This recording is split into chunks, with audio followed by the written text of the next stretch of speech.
Olá pessoal, hoje vou falar sobre: acreditem, os OVNIs são reais. Os OVNIs são reais?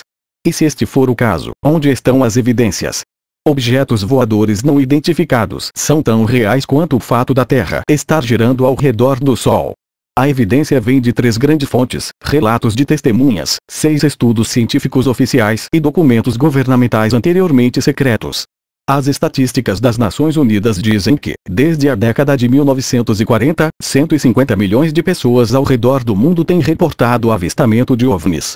Isto inclui brigadeiros da Força Aérea, astronautas, primeiro-ministro de um país, Granada, ex-presidentes dos Estados Unidos, Jimmy Carter, Ronald Reagan, autoridades, cientistas, policiais e jornalistas. A segunda fonte é o resultado de 6 grandes estudos científicos oficiais sobre OVNIs, entre 1948 e 1999. Eles são: 1953, Project Blue Book Special Report No. 14, 1964, The UFO Evidence, volumes 1 e 2 by Richard Royle, 1968, UFO Symposium by United States Congress, 1969, Condon Committee Report on UFOs, 1972, The UFO Experience, A Scientific Inquiry by Allen Hynek, 1999, The Cometa Panel UFO Report, da França.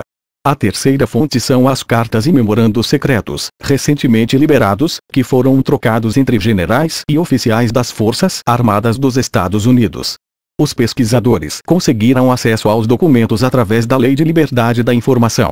Estes documentos provam que desde a década de 1940, o governo dos Estados Unidos tem ocultado informações sobre o fenômeno dos OVNIs, e ao mesmo tempo feito esforços secretos para estudar estes OVNIs, regatá-los em segredo se eles se acidentassem, e fazer engenharia reversa de suas tecnologias. Entre os documentos mais sensíveis estão: 1947 General Twining Memo, 1952 Marshall Chadwell Sea Memo, 1953 Robertson Panel Report, 1966 Condon Committee Triptych Memo, 1969 General Bolender Memo, 1966 Malmstrom FB UFO Intrusion Incident, 1976 UFO Encounter Over Tehran, e 1981 USAF Colonel Charles Alt Memo.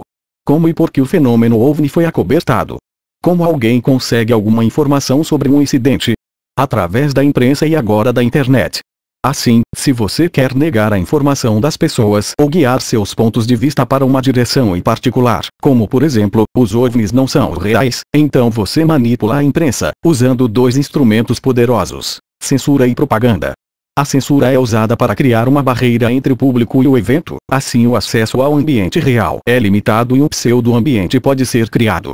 Neste caso, o ambiente real se refere aos jornais locais reportando sobre incidentes verdadeiros com OVNIs, enquanto o pseudo-ambiente foi criado pelas agências de inteligência dos Estados Unidos, as quais asseguraram que as notícias sobre OVNIs permanecessem locais e não alcançassem o mundo exterior.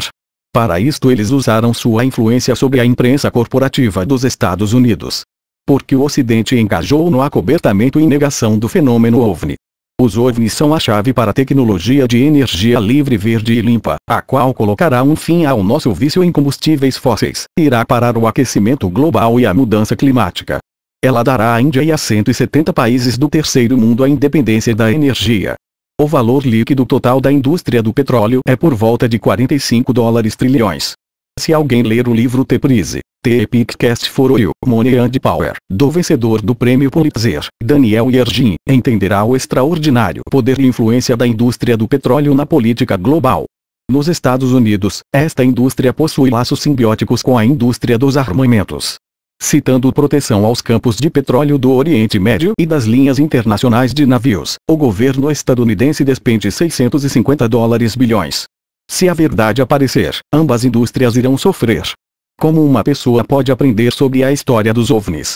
Para aprender, uma pessoa deve estudar os livros de Stanton Friedman, que explicam a ciência por detrás dos OVNIs, do historiador de OVNIs Richard Dolan, que explica a história de 70 anos dos avistamentos de OVNIs, o livro de Robert Austin, UFOs and Nukes, para saber a principal razão dos OVNIs virem aqui, e The Missing Times, de Terry Hansen, que detalha como a imprensa foi explorada para tornar possível o acobertamento dos OVNIs. Meu próximo livro, The Acidental Apocalypse, será um guia para o principiante sobre o fenômeno dos OVNIs, delineando o que os indianos ganham com o desacobertamento dos OVNIs e o que eles perdem se ignorarem este fenômeno. É isso pessoal, espero que tenha gostado do vídeo, até a próxima.